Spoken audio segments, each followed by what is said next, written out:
This is the log of acting Lighthouse Captain Mark Winterbottom. The Lighthouse, the dead man's isle, which has stood here defying nature and time itself, is today empty and devoid of life, as we travel to St. Thursay's Bay to bury one of his greatest servants, Captain Robert Tiberius McRoy. Since the incident, we have all experienced different sorts of emotions. For me, it is guilt, as I blame myself for not diving into the water instead of Robert to rescue his son Cameron. Patricia, it is sheer grief as she feels that she has lost her confidant and her father figure. For David, it is horror. The horror in the realization that the captain owed him £50 and he is never going to get it back again. So listen to this brand new episode in the continuing saga of The Lighthouse. Episode 1, Dead and Buried. And so the organist will try to play the last song in the style requested by Robert as his body is taken to its final resting place in the grounds of this church.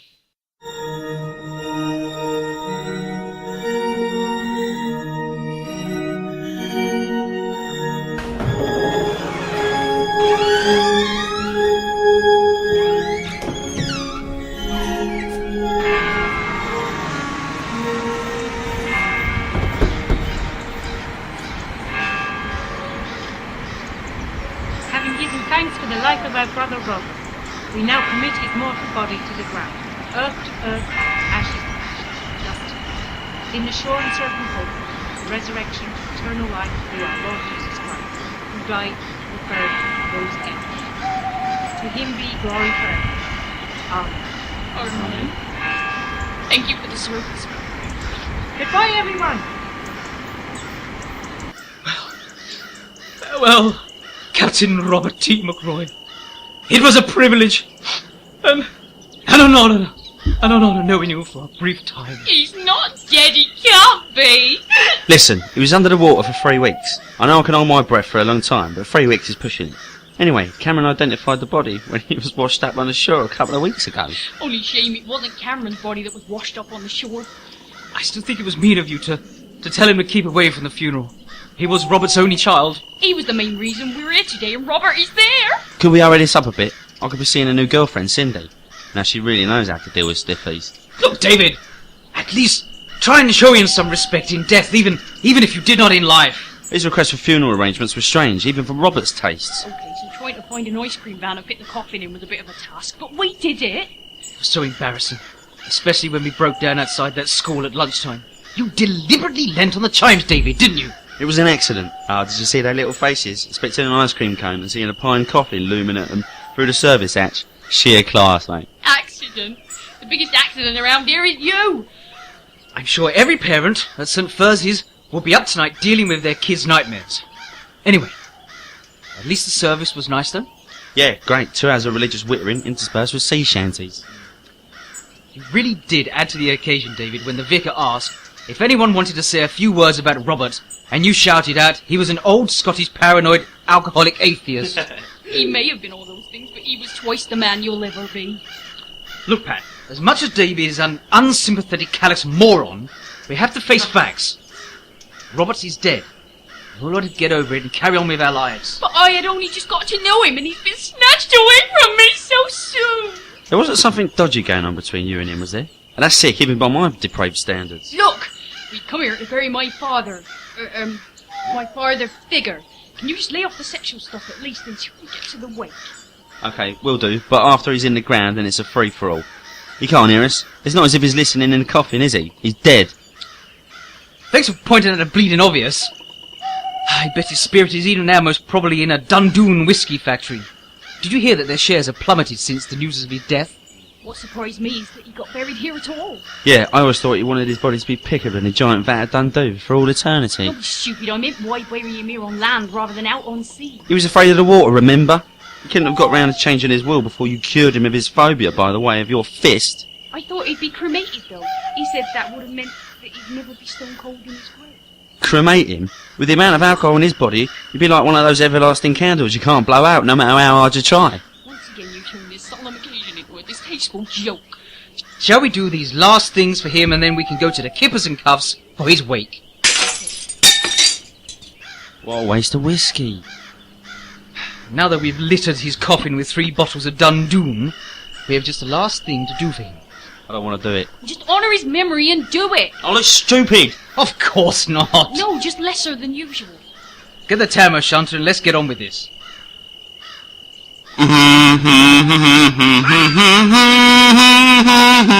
Come on, Mark.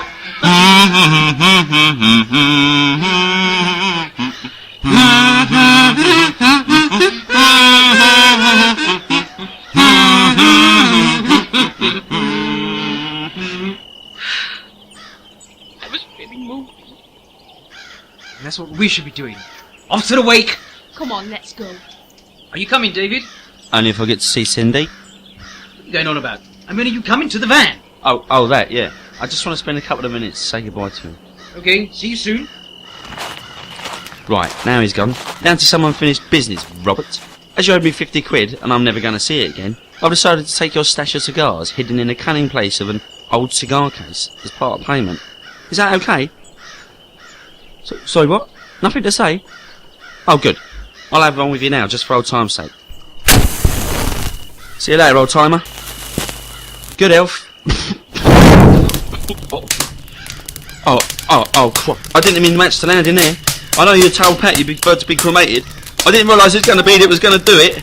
Time to go. Don't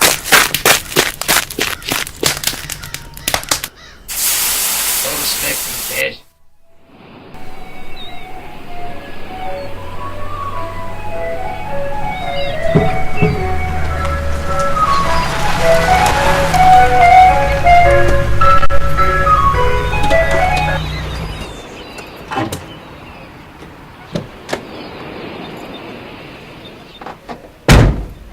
You do know that we're going to have to pay for that ice cream that you just contaminated.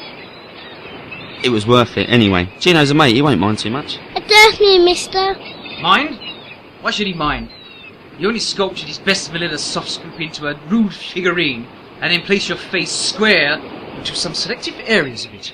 Excuse me, mister. He'll be alright. He'll get a joke. That may be. But will you understand that reasoning behind you why you stuck all these flakes in one area and 2 of these extra large cones in another? Maybe. Come on, Pat. Let's just get this will read in the pub and we'll get back to Dead Man's Isle before it gets dark. Aye, mister. What do you want, you annoying little brat? Can I have a 9 please? Do look like Mr. Whippy. Now shift it. I've got adult things to do in the pub. I got my dad onto you. That's not the first time I've been threatened by a father over his daughter. He whipped your head off. Making new friends, are we? Get in here! Okay, I'm coming. What's it? Double your names. Would you like to tell me what that was all about? You're just some little brat wanting an ice cream. I mean, do I look like an ice cream man? I've heard you've been mistaken for Mr. Softy on numerous occasions in the bedroom. Shut up. I will get the drinks in. What do you want? Have a pint of cider. What do you want, Patricia? The usual G&T? No, not today. I'll have a Dundun special reserve neat. Make it a double. You hate whiskey, though. As it's Robert's day, I thought I'd honour him and have some. And anyway, I'm intrigued. For what? You haven't felt his pisses apart 400 metres staggering home race? No, the how far I can throw a twat in the sea competition. I nearly killed someone a couple of weeks earlier. Let's see if I can make a total success of it a second time around. Can you two stop bickering? We'll have a couple of drinks here, and then read the will. And after that, go back to Dead Man's Isle. Why'd you keep holding that pendant so tightly in your hand? As Robert said, to look after it for him. Oh, did I mention he also told me that I had to look after you as well? Especially the times when you feel vulnerable and lonely. You only want to do that because you think you might get a sympathy shag out of it. Thought never crossed my mind. Well, not much. Robert knew that I'd look after him in my own special way. You knew that? Surely you also knew the date when hell was going to freeze over too. I don't need your special kind of help. Here we are. A pint of cider for you, David. Half a pint of bitter for me. And a double whiskey for you, Pat. What are we doing here, Mark? Besides having to drink in a pub surrounded by some of the most brain-dead and unattractive people in the world. But you fit in so well around here, David. It stipulates in Robert's will that we should read it out in front of all the regulars here. I'm so nervous about doing this. I think I need to go to the toilet first. I think I need a lab too, as that ice cream is about to make an appearance too as Mr. Chocolate Whippy. Thanks for the philosophical debate about bodily functions, guys. So what's the next problem on the agenda? How we stand on using the toilet? We do stand. That's what men do. There's no problem in that. No, the problem's not the issue of standing up. It's your aim. It's as straight as a right angle. Although this toilet talk is very fascinating, I'm busting. You coming, David? Why does he keep asking me that? I'll be back soon. Don't rush. Rob, why did you have to die? I had just got to... Hello, Patricia. You all by yourself? No, Johnny boy. Can't you see my two good friends sitting here next to me? Say hello to Mr. Go and Mr. Away. Don't be like that, Pat. I've heard you're newly single, and I've just thought That that must be a new experience for you. The thinking bit, I mean. Eh? That man in the corner of the bar looks like Robert. It is Robert! Robert! Robert! Don't go! Wait! Come back here! Robert! Shit, where's he gone? Did you see that, Johnny boy? It was Robert. Of course it was, Pat. Anything you say. I want to ask you if you'd like to go on a date with me. There, I've said it. Okay, on two conditions. I like men who know their own minds. Men who can stand up to me and say no to me. Do you want to have a go? Yes? Sorry, wrong answer, creep. Now bugger off! Oi, Johnny boy, get off the floor. Anyway, it's about time you got home to look after your mum, sister and auntie. You know I live alone with my mother, David. With the amount of inbreeding that goes on around here, I thought you took all of those roles within your family. Now shift your ass out of the way. Whilst you were in the toilet, I saw Robert. You've got to believe me. David, did you wash your hands after using the... You know. Of course I did. Urgh. Put the bottle of sanitizer in my handbag. No need. Urine is sterile. Robert told me that. Robert also told you that if you ingested a bottle of Dundoon through your eyes, you could have had the ability to see people naked. It's true. I did see you naked after doing that. It wasn't the whiskey that helped you, though. It was that spy camera in the toilet that did it. Although we did have an entertaining evening when we saw what the inside of your bowels looked like after I inserted it inside you. Okay, what is happening here? Besides my hand now smelling like a urinal, thanks to David's lack of hygiene, I saw Robert in the bar a minute ago. Don't be silly. It must be your mind playing tricks on you. My mind tried to play a trick on me recently. It told me I was unattractive to women. No, I think you'll find that wasn't your mind, it was me, and it was recently, it was last Thursday. Listen, Patricia. We all miss Robert, but... I don't. Okay. We all miss Robert as David. But I have to read this will out now, before it gets dark. We'll talk about this when we get back to the island. But I did see him! I did see him! I have a bit of quiet, please, ladies and gentlemen. Shh, shh, shh. As you know, 2 weeks ago we lost the legend that was Captain Robert T McRoy to the sea. I have been asked to read his will out in front of his friends gathered here. So here goes. Being of sound mind and not under the influence of any intoxicating substance, I, Robert... He's already wrong on 2 accounts. Shut up, Davy! Don't interrupt Mark again. Don't worry, he won't. His counting skills only got up to 2 anyway. Yes. Where was I? Oh, yes. I would like to say that people who have gathered here, in this pub, to hear my will are one of the biggest bunch of freeloading bastards I have the displeasure to... What? Shh. I didn't write it. It might get better. Anyway, I would like to send Big Sal behind the bar my love. As I used to on a regular basis when on shore leave past 2 months when her husband was... To my best friend, Seamus, I leave my 30-year-old bottle of Dundoon, minus the whiskey in it, as he never did buy a round, and I'd be buggered if he'd get another free drink off me.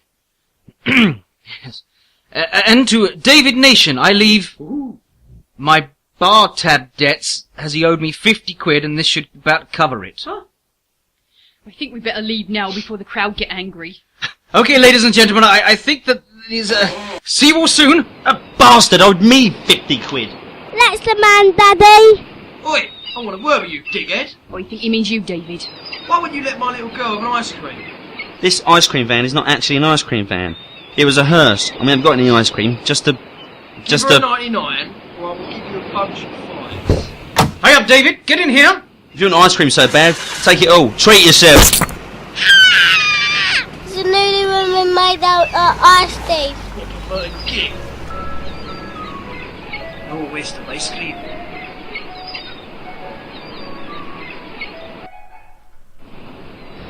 How comes wherever we go to the mainland, you have to upset someone, David?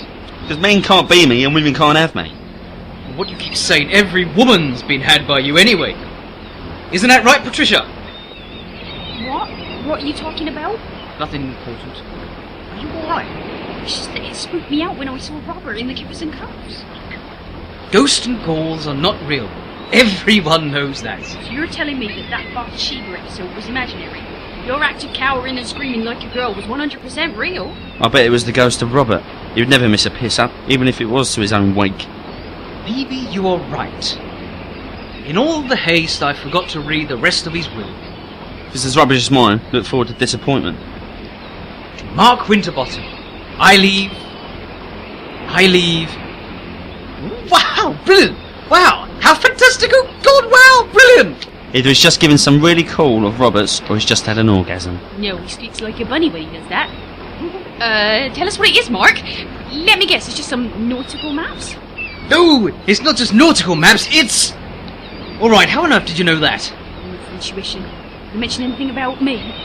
He left you the key to his box of papers for you to go through. See, I told you to get a load of crap. You ungrateful moron. The man's dead and all you can do is whinge because he didn't leave you a decent present. You are without doubt one of the most unpleasant, sex-obsessed, egocentric little turds I have had the displeasure of knowing. If it wasn't for the point that there are only two of you manning the Lighthouse at present, I would make sure you joined him on the other side, so he could kick your ass as well. Calm down, Patricia. Don't skipper the skipper when you're angry like that. When we reach Dead Man's Isle, I will make you a nice cup of tea. Like tea's going to help. Is there any whiskey down there? Your whiskey habit is starting to unnerve me. We have one bottle left and we need that for the last part of the will. Take your mind off it. Why don't we talk about how we came to know Captain Robert T McRoy? That is amazing, David. What? You actually had a good idea. You weren't even due one for another month or so. Credit where credit's due. Who wants to go first? Me. I'm a winner, so I always finish first. That's what my friend said about you. It's not worth you doing it, Mark, because we all know about your first encounter with Robert. Well, that's not fair. You don't know everything. I can probably guess. I bet it goes a bit like this. I demand, my captain! Why didn't you say he's in the kitchen? My destiny awaits! Oh, Captain Robert McRoy. Can I say that I love you and always have always loved you? And all that I've just met you, I feel the same way about you too. Have I finally found my true love? I don't know, but I want you, now. Oh, come on then. Come over here and give me a snog with tongues then. I so want you. Oh, baby, come to me. I want to play Thompson tennis. And we... David, what the bloody hell was that about? Sorry, I slightly got carried away. Only slightly. That story's changed my opinion of you somewhat. I think we all thought Mark. Do you think you can put your sick mind on hold for a minute? None of that happened and you know it. We all imagined it though. Let me tell you how I met Robert, and if you don't believe me, at any time you can stop me. It's your last and final one. Okay, it all started on a sunny day at the harbour on St. Thursday's Bay. I remember whilst waiting for the ferryboat captain to get on the boat, there was a whole harem of foxy skirts begging me not to leave. But I played it cool. I was footloose and fancy free, like some caged-in husband. David. Oh my God, David. Absolutely. Sorry girls, I love you all, but I'm just one man, I'm exhausted. Give me a couple of weeks to recover, and we'll be back. And the nation sensation will let you gorge on his pleasure stick. Then you listen to what I just said. That's the biggest load of crap going. And let's face it, the only stick women would want from you is one to bludgeon themselves or you unconscious. This story is about as real as the last one, and would grace one of those magazines that you hide down the back of the sofa when I come into the room. I agree with Patricia. We were supposed to be reminiscent about Robert, and you just go into an interlude into some sick sexual fantasy. If it was one of my fantasies, it would involve Patricia and Cheryl Cole both naked wrestling in a paddling pool full of strawberry jelly. That's just wrong on all levels, isn't it, Mark? Mark! What are you saying, Patricia? It's sick, isn't it, Mark? I'm sorry, who's been sick? I was talking about David's perversions. Oh, why do I bother? It's just one gigantic waste of time. And jelly? We were supposed to be honouring Robert, not talking about naked jelly wrestling. He would have approved. No, he wouldn't. Robert was a man of integrity, a man of standing, a man... Several hundred back issues of naked jelly wrestling weekly in his wardrobe. How do you know that? David found them. Looking for... things? How could he? Look, Pat, we are men. Living alone, on the Isle means we all have our little kinks. I know all about your little kinks. Lesser women would have said no, but I went along with it, eh, Mr. Flopsy? Flopsy, it's because he's like a rabbit in bed. No! It's that Winnie. Oh, look, we are nearly back near the lighthouse. Time to complete the last part of Robert's will and... Come on, David, are you ready? Of course I am, Mr. Flopsy. She said, but I am your mother.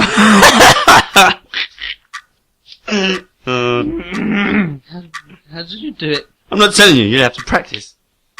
How about have a little drinking? You got to do it, says so Robert's will. In a minute. We want to have a look at Robert's papers for anything interesting. Have you seen me can get an industrial sized tub of jelly from? You can have a good old look at your wibbly bits wobbling. Oh, your wobbly is wibbly. You two may laugh, but both of your wibbly or indeed wobbly bits will be parting company with your dangly bits if you don't shut up. What's this? Look what I found. Is it the price of a large paddling pool? The BBC found a brochure of skimpy bikinis with... What have you found? It's an old cutting of a newspaper about a bank robbery where 60 grand was stolen. What does the man in the picture look like to you, Mark? He looks familiar, looks like Captain... I've had lots of fishy fingers in my time. Just ignore the pervert and look closer, Mark. Just give me some time, my eyes to focus. Lightweight. He can't handle the drink. It reminds me of the night Robert disappeared. Reminds me of the time his libido disappeared. What'd you say? Nothing. Just look at the photo, David. Let's have a look, Pat. It's a spit of Me? Oh. Robert! You're alive! Robert? Yes. Aye, it is. Robert, sorry, but didn't we just bury you? You did bury me. And after that you tried to cremate me as well. What is he talking about, David? I don't know. Robert, are you really alive? Oh, it's just a ghost who's been stalking us. And now it's come to terrorise us and steal all the alcohol. You mean the poltergeist? Yeah, one of them spirits who likes... spirits. You got any? I'm parched. Yeah, have some of this. That's Robert, alright. What happened to you? Where have you been? I saw you in the pub, but then you disappeared. Who cares? I mean, we missed you. Except me. Except David, of course. Where... Before we talk, I need to know if you found a large padded brown envelope with my name on it amongst that paperwork. I'll have a look in the pile. I did find a newspaper cutting about a robbery, and also I found... Several back issues of Naked Jelly Wrestling Weekly. Naked Jelly Wrestling Weekly? I have them. Thanks very much. Here it is. To Captain Robert T McRoy. Do not open. I wonder why. I'll have that if you don't mind. Okay, thanks. See you later. And that's it, is it? You walk in here, have a drink, and then bugger off without telling us what happened to you? Aye. That's right. Bye. Oh, bye then. Wait, Robert, before you go, do me just one favour. What? Go over there and wake Mark up and say hello to him. Don't you dare, Robert. Mark. Wake up. What's the matter, Robert? What do you... what... Ah! It's Robert! He's come to get me! Robert, what's happened to you? You've changed since the incident. Yeah, for the better. He's a laugh, plus I can have a straight conversation without getting just one answer from him. What can I say? He's been emotional. Tatty bye. Before you go, at least tell me what was in that envelope. A stash from a robbery I carried out years ago. What? You? You mean to say you're a bank robber? How did you... Get away with it? No, stay sober to do it. But I thought you were a good man. Him? Brought him to this sporting. Brilliant. The whiskey's affecting me now. I've got a double vision and I can now see two Roberts in front of me. So who's the real Robert McRoy? I am. No, I am. There's only one way to find out. See this bottle of Dundoon? Oops! No, Dundoon! That's all the proof I need. Daddy! Come in and give your father a hug.